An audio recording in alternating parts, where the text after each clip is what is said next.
Hey guys, Total5 here with episode number 3 of the Bayer Leverkusen career mode on FIFA 22.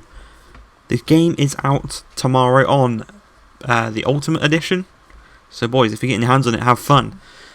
Career mode is difficult, is all I'll tell you. I'll give you that warning now that career mode is difficult and you might struggle like we are. Obviously in the last episode we didn't have a single win. We scored a few goals, but we did not get all 3 points. As we're coming to the Europa League, we're taking on Celtic. They are travelling to Germany to take us on, and the first few chances are going to go their way, as we can't really probably get the ball away from the corner. Eventually it finds ball and goalie, but thankfully a save does deny them the chance. But you know, as most games do happen, we are going to come back into this one slowly as we learn the game, we learn what's good, and an audacious but effective overhead kick from Florian Wirtz, 17 minutes in, put us 1-0 up, or so we thought. The wonder goal is struck off, and the score is going to remain at 0-0. Unfortunately, that one did not count. It would have been the best goal we've scored on FIFA 22, and probably better than most goals we've scored on FIFA 21. But unfortunately it didn't count, and unfortunately for us, Celtic are going to come right down the other end with McCarthy. Trying to find a bit of space, he does eventually find Turnbull out wide to Mickey Johnson. In the middle is McCarthy. Thankfully win the header, and we've got a counter-attacking opportunity on our hands as Wirtz, the main goal scorer for us this season, finds Silas, the newest signing, charges for on goal, one-on-one. Can he score his first goal for us? No, he cannot, as Joe Hart denies him, the new Celtic goalkeeper. I didn't even realise that Joe Hart actually played for Celtic until I played this game. I just heard literally nothing about it. But Schick finds Demabai just before half-time. We're going to look to go 1-0 up into the break, but the shot is blocked. And it looked like Joe Hart would have had it covered either way as we go to the 65th minute of the game. A lovely ball from Wirtz, a nice strike from Schick. Again denied by Joe Hart, but you can tell from this game we are very even with Celtic. You know, back and forth, both teams having a good amount of chances. And it takes until quite late in the game for us to have this chance. A lovely ball through to Paulinho. Is he going to go alone? No, he is not. He plays it across to his fellow young attacker in Florian Wirtz. 84 minutes into the game. We go 1-0 to the good. And it was just that incredible ball that kind of just kick-started the whole thing. It opened up the game and it worked really nicely in our favour as the clock is ticking down. And we just got to hope that we can defend this final attack from Celtic. But a lovely ball doesn't quite get to Soros. Hradecki denies the chance of getting it back on level terms, and we are going to win our first game in a while. The feeling is incredible after such a losing streak.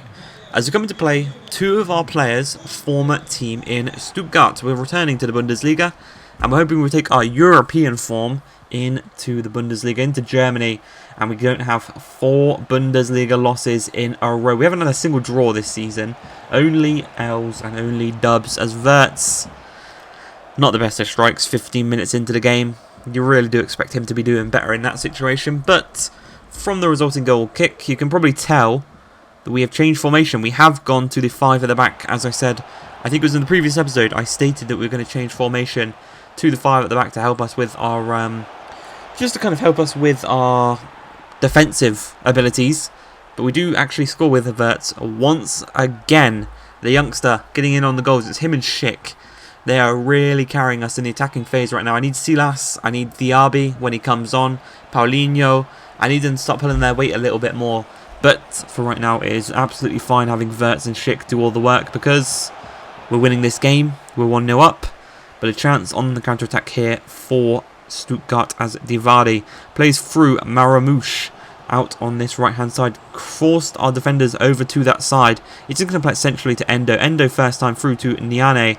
And the number 14 goes and makes it 1-1 in injury time of the first half. Unfortunately, we couldn't hold on to the lead.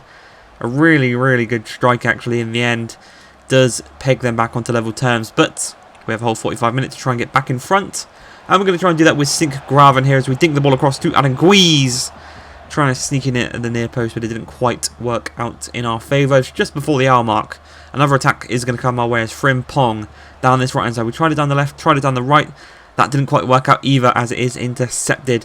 And Vinas on this left hand side plays it centrally to Farik. Farik to Nian. Nian to Farik. Back to Nian. And it doesn't end well once again. A really nice strike does put them in front after we went 1-0 up, and it's really annoying, you know, because both goals were, if they were any closer I feel like he would have saved them, but it's the long shots. The long shots is the kryptonite in this game. You can have a shot from kind of 6 yards out and the keeper will do a wonder save. You have a shot from the edge of the box, they struggle to even get a hand to it. So unfortunately we are going to lose this one 2-1 after going 1-0 up.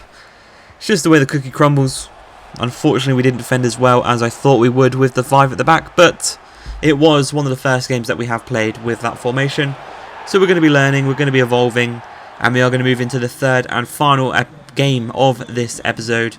And hopefully this time we can get a victory, and hopefully this time against Mainz we can score a handful of goals, not just the one. I'd like to have a few games now where we maybe start scoring 2, maybe 3 goals, just to kind of secure our place, as we do hit the post with Palacios, unfortunately denying the chance of going 1-0 up very early on in this game, as we are going to create another chance pretty early on in this game, a very quick out of the block, like starting with dominance here against Mainz, but unfortunately it doesn't really result in anything. And there's actually a chance here for Mainz as Gruber charges through on goal, and they've got the chance to go 1-0 to the good, but I've got our Finnish goalkeeper in net, denying them the chance of doing exactly that, and we do remain on level terms as we move further into this game. But again, another attack for them. They've got a couple of dangerous players in their team, a couple of recognisable ones as well, the likes of WIRTZ, I remember. Martinez here though, going for a strike, just trying to find a bit of space really. And he did find that, so I don't know how he found that much space when we had 3 centre-backs, but he just found an ungodly amount of space in the box to slot that one home, and it is 1-0 to Mainz, and it seems like our unfortunate ways will be continuing, or so we thought, until Patrick Schick made it 1-1 just a few minutes later, a handful of minutes later. Patrick Schick went and made it 1-1, and the chance is now back for us to win this game. And this has got to be one of those games where we do score multiple goals. It's what I wanted to do, as I said. But WIRTZ takes a lovely touch. Unfortunately, couldn't kind of find a little space that Martinez did for the first goal. But we win the back ball. Silas finds Patrick Schick, and 53 minutes into the game, the double for Schick puts us in front for the first time in this game. You know, Silas might not be getting the goals, but he's contributing a lot in the attack. Making runs, getting assists, playing some quite nice balls here and there. But we're going to go again with Schick trying that audacious long shot. It's pretty close. It forced the keeper to make a very nice save, but it didn't really bulge the back of the net like we wanted it to. And the score does remain at 2-1. Both goals coming from Schick himself. But late on into the game, Stuttgart play the ball to the edge of the box. It finds Stoger. Stoger plays it back to Lee Jansung. They're just trying to find a bit of space, but you can see this time round the defence is working perfectly. But thankfully he was offside, because I don't know how he found that space, but he was offside, and the defensive line did their job as Tapsoba clears the ball away in the final few seconds of the game, and we do pick up our first victory since the opening day. I hope you guys have enjoyed this one. If you have, please like, subscribe, and peace.